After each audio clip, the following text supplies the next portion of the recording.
And as we've been saying, we're having all the top mayoral candidates in to discuss what's going on as the election really starts to heat up. And next up is Bradford. So thanks for coming in today. It's good to see you again. Great to be with you. So a couple of debates over the last 2 days, really, a lot of debates. Really, when it comes to these debates, what's the one message that you're trying to get across? Well, look, Torontonians are going to have a very stark choice on June 26th. They don't have to choose between failed politicians of decades ago who were the authors of the problems facing our city, and they don't need to take the Premier's rubber stamp at City Hall. Torontonians want less talk and more action from local government. They want strong leadership that will deliver on their priorities, and I hear from thousands of Torontonians every day that's affordability, community safety, and unlocking the gridlock that has ground this city to a halt. I want to touch on one of those, which is affordability and affordable housing specifically, because that's a big issue here in Toronto. We've been hearing the term affordable housing. How do you define the term affordable housing? There's a lot of different ways to define affordable housing, but the key is housing options that are affordable for people who want to live in this city. You know, I don't want folks to have to move to Hamilton if they don't want to. I want to make sure that there's good housing options for everybody. As an urban planner and somebody who worked in the chief planner's office at the City of Toronto, I can tell you that all of the bureaucracy, the lack of accountability, all of the delays, that makes it harder for us to deliver housing. So when I am the mayor, I will stand up a program to get housing done faster. I will cut the red tape, and I will make sure that we're bringing more housing options into more neighborhoods for more people. That's how we improve affordability, because folks have to remember, for most families, the biggest bill that they face every month is either their rent or their mortgage. We have a big challenge with supply. We have some of the slowest approval rates in the entire country. Sometimes it takes up to 3 years to get a housing development approved. That's going to change under my leadership.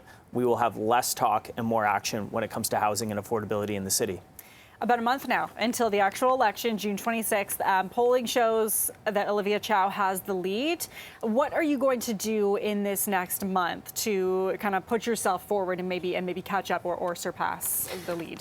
Well, the only poll that matters is June 26th. And as I mentioned, it is a stark contrast for Torontonians. Olivia Chow will increase people's property taxes by 20%. And I just find that appalling in a conversation around affordability when so many families are struggling to put food on the table, to pay their bills.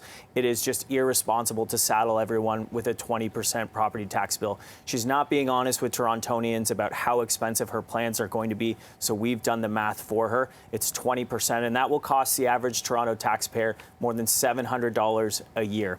We have to fight for families, for new Canadians, for seniors on fixed incomes. We have to drive for affordability, and that's why I have brought forward my plan to move forward with open tendering, which effectively allows us to have more union workers bidding on more projects in the city to save Torontonians $200 million annually. That's the type of fiscal responsibility that we need at the City of Toronto so that we can stretch our dollars, get more juice from the squeeze, and fight for affordability here in Toronto. Olivia Chow is going to make life in the city much more expensive, and I don't think most Torontonians want that. I know open tendering was one of the big topics at last night's debate in particular. Just lastly, before I let you go, obviously the mayor of Toronto, a very big job, comes with a lot of responsibilities. What makes you think that you are the right person for that job? I'm trained as an urban planner. I've been a city builder my entire career. I've worked at City Hall, and I see what's not working and what we need to do. I've been on council for 4 years, long enough to diagnose the problems, but not so long I've been complicit in making them. And I think it's time for change. People want less talk and more action when it comes to affordability, unlocking the gridlock, and making our community safer. We don't have to go back to failed politicians from decades past. The failed politicians from yesteryear are not the answer to today's problems. I'll be a strong mayor of action and deliver real results for Torontonians. That's what this city needs. Okay, Bradford, thanks for your time today. I appreciate you coming in. Thanks, Lindsay.